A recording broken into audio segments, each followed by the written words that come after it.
great person who is the director of UK IREC and also professor. He's doing many things for international students and Korean students. But he's not only professor or IREC director, he's but also the big fan of Rocky. So guys, please give him a big hand.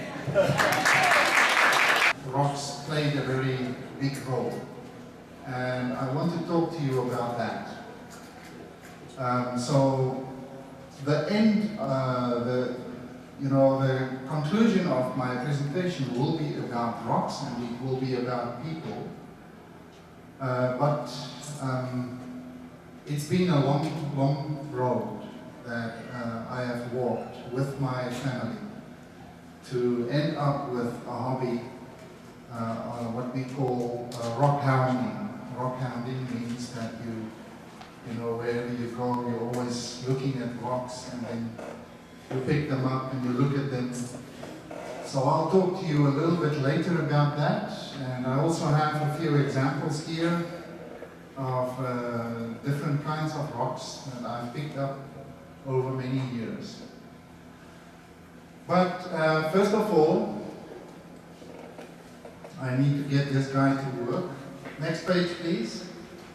First of all, I want to talk to you about Namibia. It is a country that is just north of South Africa, where I'm from.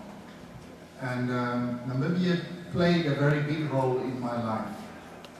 When I was about your age, I think 21, 22 years old, I decided that I want to start to do volunteer work in Africa. And there's a lot of opportunities. So if any one of you are interested in doing something spectacular with your life, Africa is waiting for you.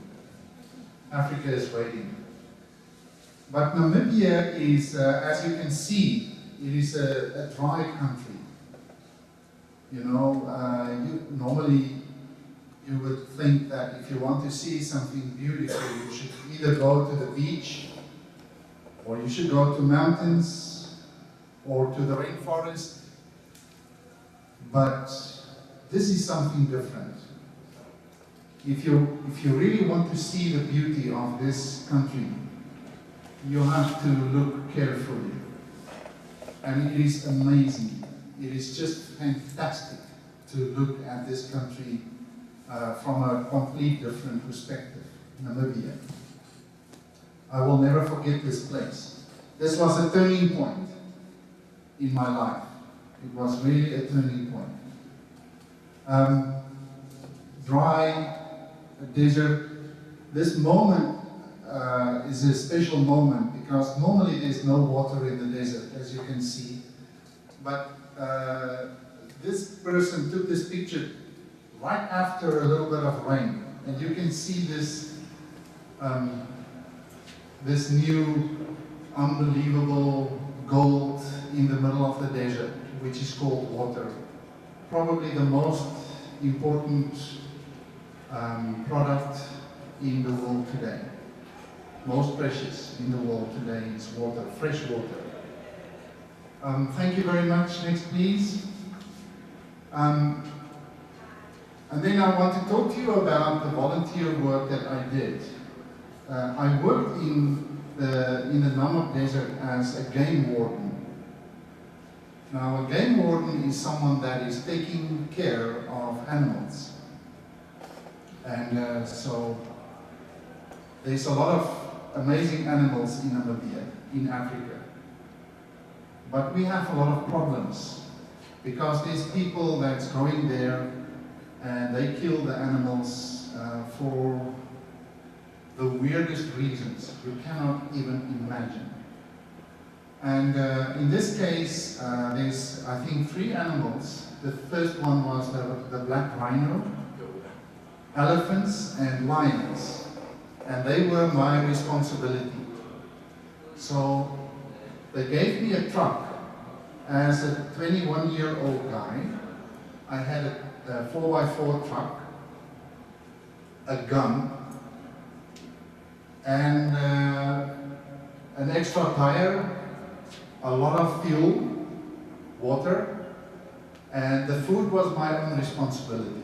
You know, I had to make sure, because I went to the desert for periods of 2 to 3 weeks at a time, alone, nobody else with me, no radio contact, no cell phones, no Home Plus, no E-Mart, nothing.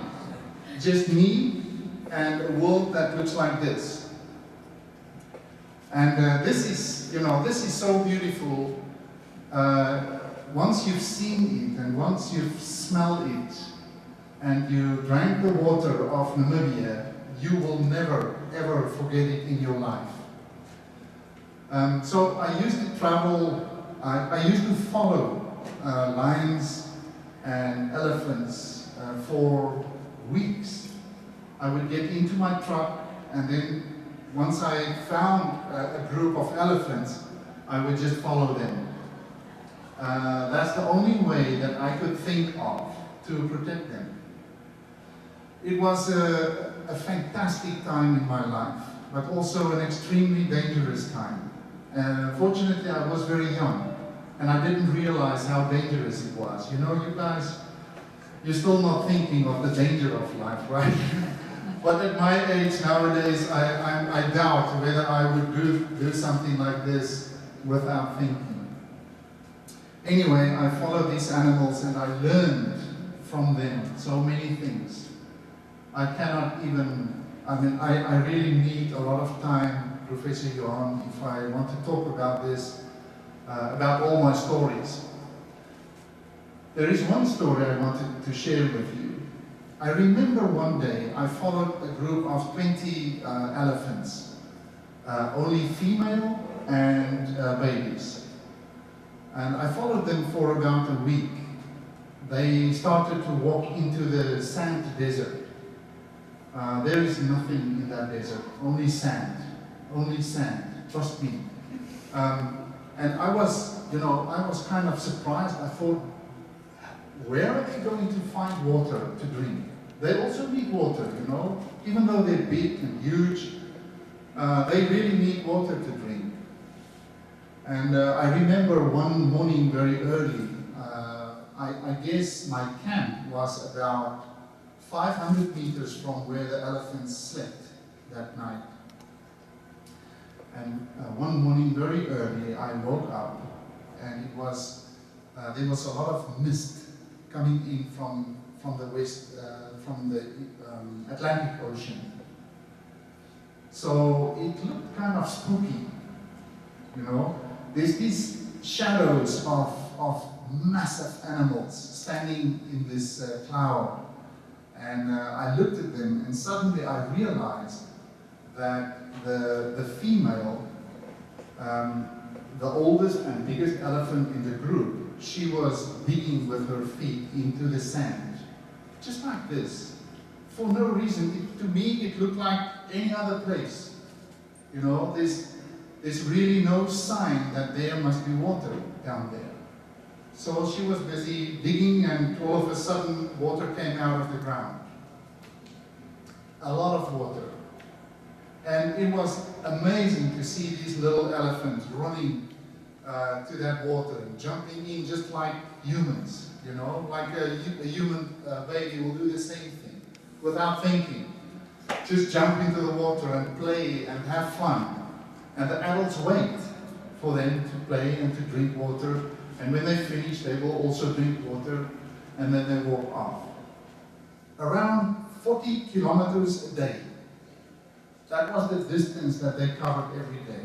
It was so amazing for me to see that, you know, and I realized, as a human being, will I be able to survive those circumstances?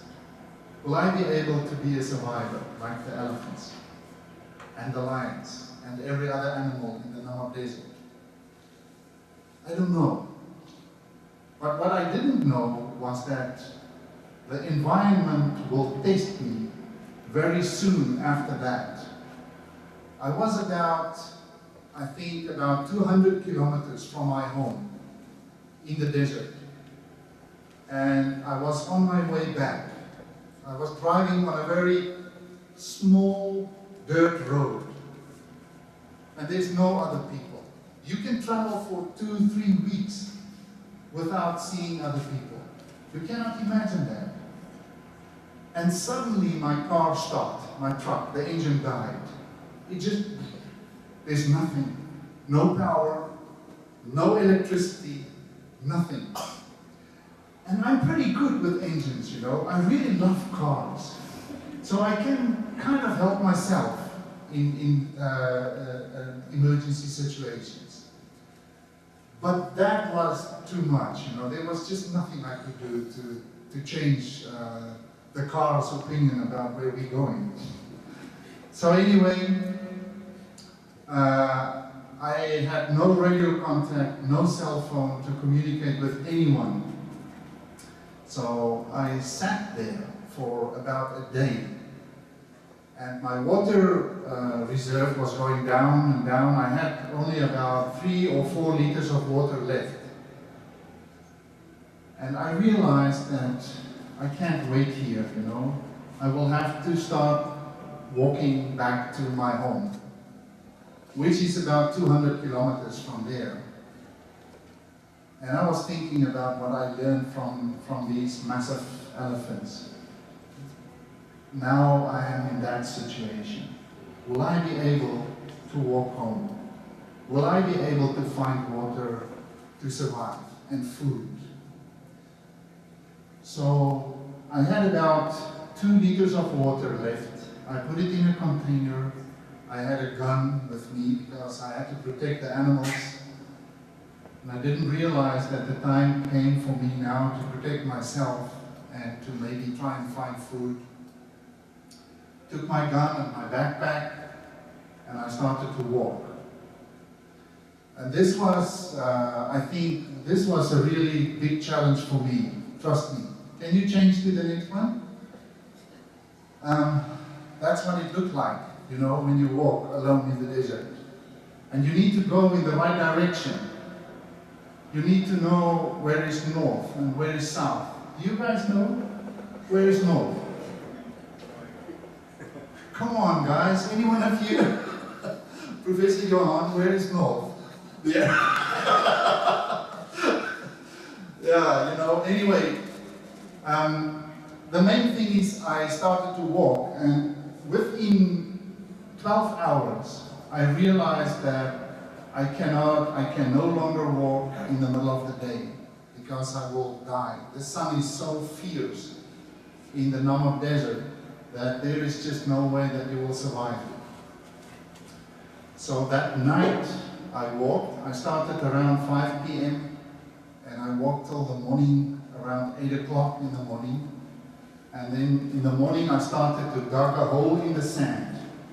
And I got into the hole and I covered myself to protect myself from the sun. Scary.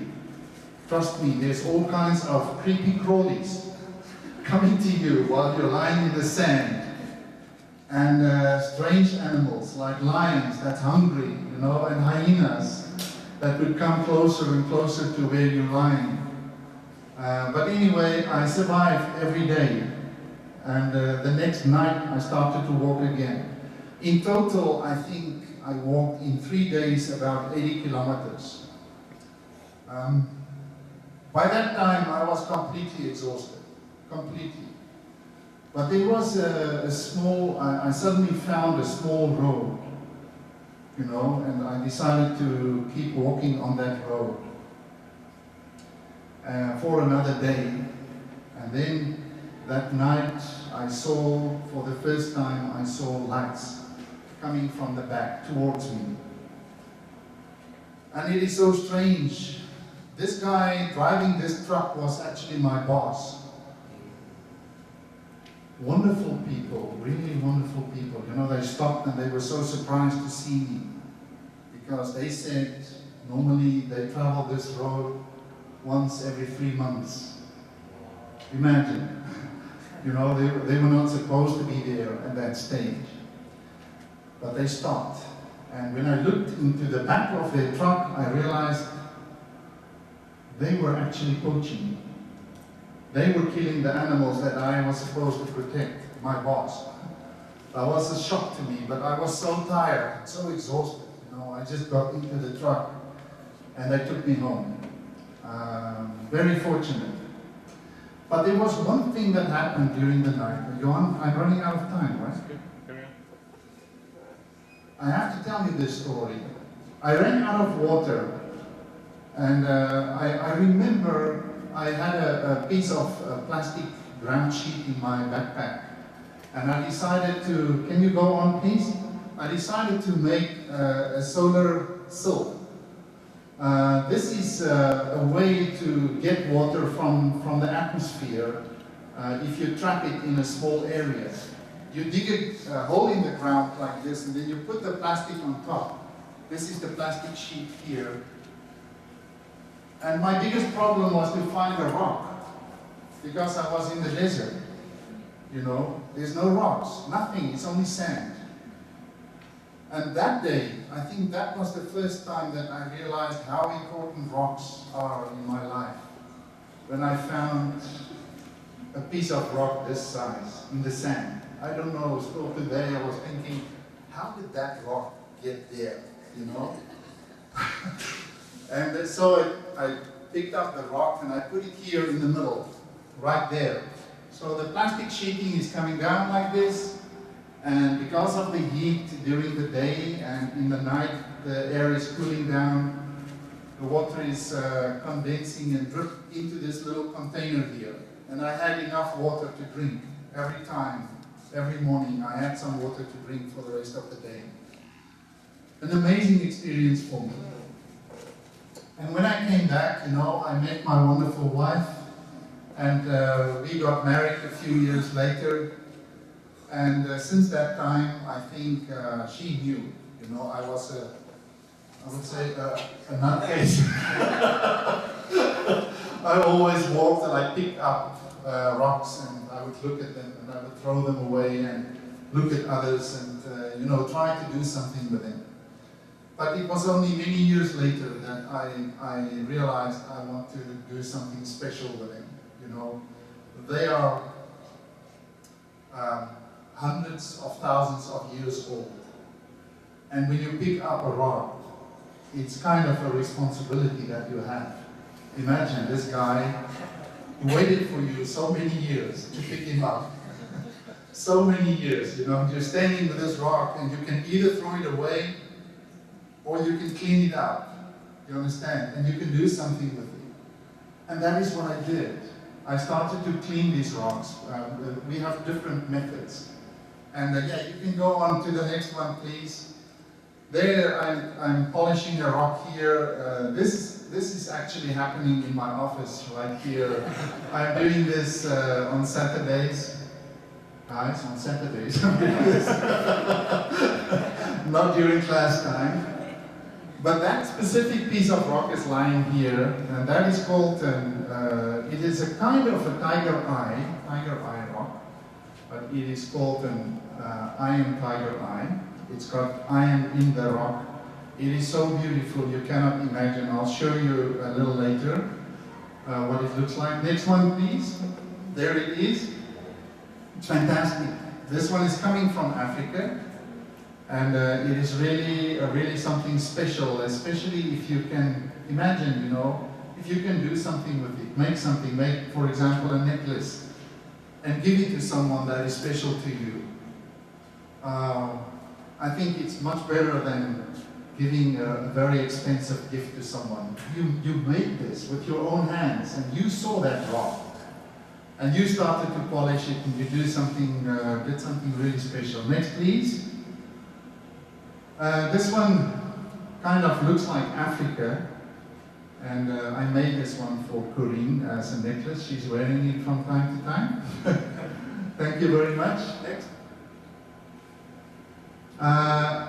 And we're also working with other kinds of rocks. This is precious stone. The other ones are semi-precious, but this one is precious. This is a sapphire, and I have them here. You guys can come and have a look at it. We call this faceting. Faceting means you're making angles and corners and things like that. It looks like mirrors. And when you are finished, they are so beautiful, you cannot imagine that it is coming from the ground and that you sometimes walk over it, you know? We don't even look at it. But let's have a look what they look like when you're done. Next page, please. There's this one. This is it is just amazing. It's the same one than the previous one, you understand? You just have to keep polishing it the right way. So for us, for Corinne and me and for my family, it's got a very special memory, and it's really important for us to do this. Open hands. I'm always trying to tell people that the time has come for us to open our hands, you know. Many times you will see people closing their hands like this. And I'm always thinking, there's not much you can do with this hand, except hitting someone, right? You can do that very effectively. But if you open your hand, you can actually pick up a pen and you can write a letter, you know. You can take hands, like the people are doing over there. Next one, please. And that way, we can make a difference in the world if we open up our hands and if we are passionate about what we're doing and experiencing things and doing volunteer work all over the world. I really challenge you, because this can be a turning point in your life. To do volunteer work can be a turning point anywhere in the world. You don't have to go to Africa, you can go anywhere. Help people. Do something about the environment. Get involved, you know, and get a real hobby. Sleeping is not a hobby. Sleeping is a way of killing precious time, and we don't have a lot of that. So I really want to challenge you guys to volunteer, to get a fantastic hobby, and to live your life to the fullest. That's all from my side, Johan. Thank you very much.